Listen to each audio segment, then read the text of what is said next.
Okay, today we are going to make some gluten-free pizza. And the first thing that we want to do is preheat the oven to 350 degrees.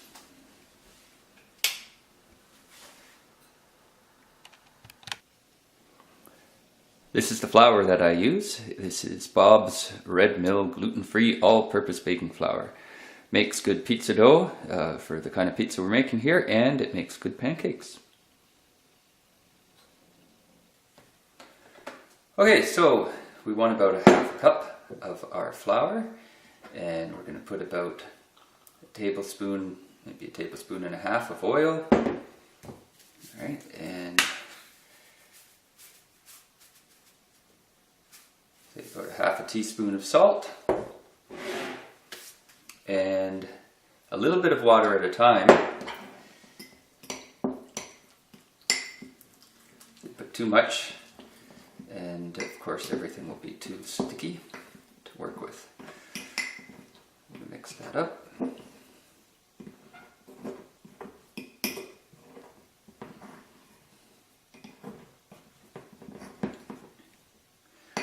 I've always found with dough, just when you get to the point where you know you have to add more water, you gotta just do a little bit at a time. Otherwise, it's very easy to add too much.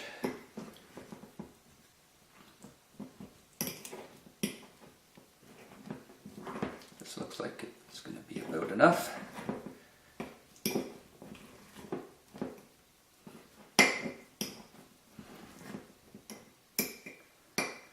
Now the gluten-free dough is not made with wheat, of course, so you'll find that the consistency of it, if you're used to working with a wheat dough, it's quite different, and it may take some experimentation to decide how you best like it to be prepared.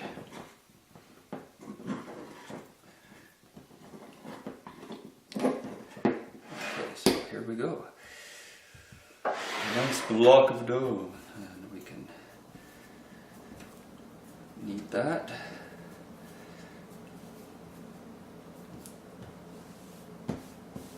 And yes, the counter was cleaned up.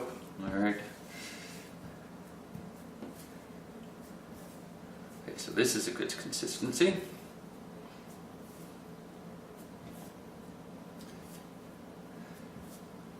Now the counter is a little bit damp from the water. So I'm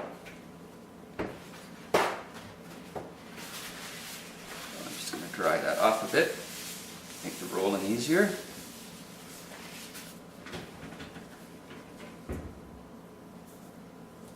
Okay, so get it into a nice little ball, and we'll want some of the original flour, and we want to get dough, a nice amount of flour, I should say, on each side of our dough. And start to roll it out. Make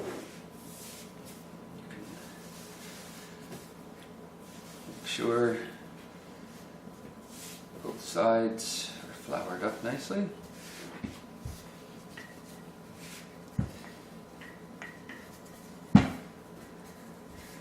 Try to keep it as round as you can, but of course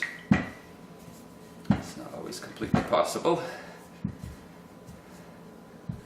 Okay, so I think that's about the size for a personal pizza, which is the size I'm making here. And I can take that, that's good. Alright, so put a little bit of oil in the bottom of our pie plate here. And just spread that around. And get rid of the excess on there. And we can get this inside and just kind of,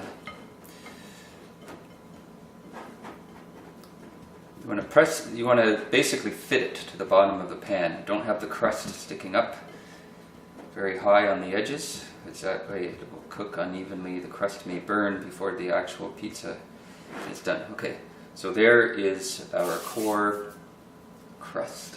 And we will get the cheese, etc. ready for toppings in just one moment.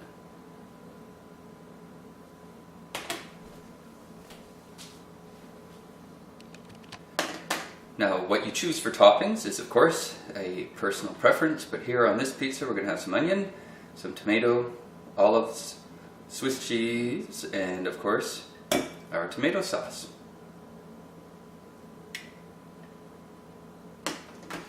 Okay, so we'll start with the sauce. I like to put it in the center and basically spread it outwards.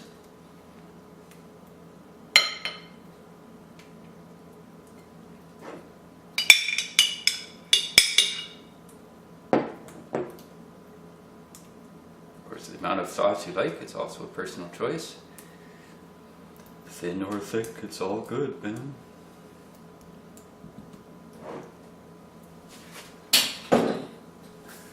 Okay, then the cheese. This is Swiss. Many people prefer mozzarella, some people do a 3-cheese blend. Cottage cheese, I've never seen feta cheese, is nice on a pizza.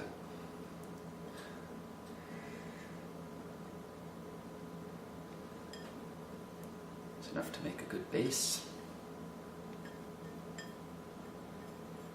Alright, it's cheesy. And we basically spread everything around.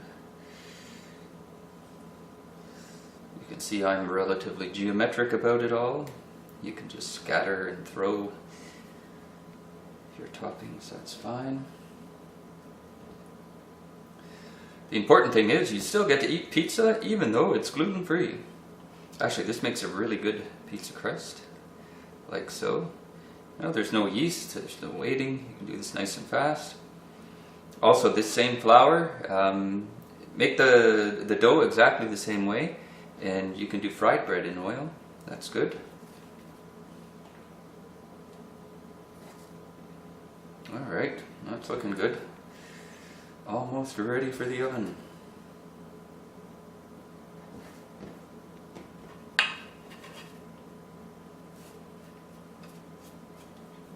Dun dun dun dun dun dun.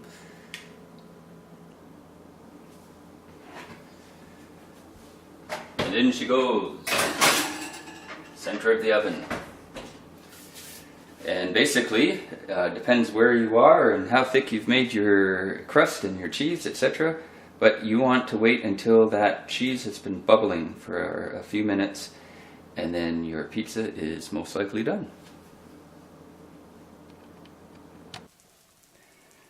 And here it is, folks, one sweet sizzling pizza.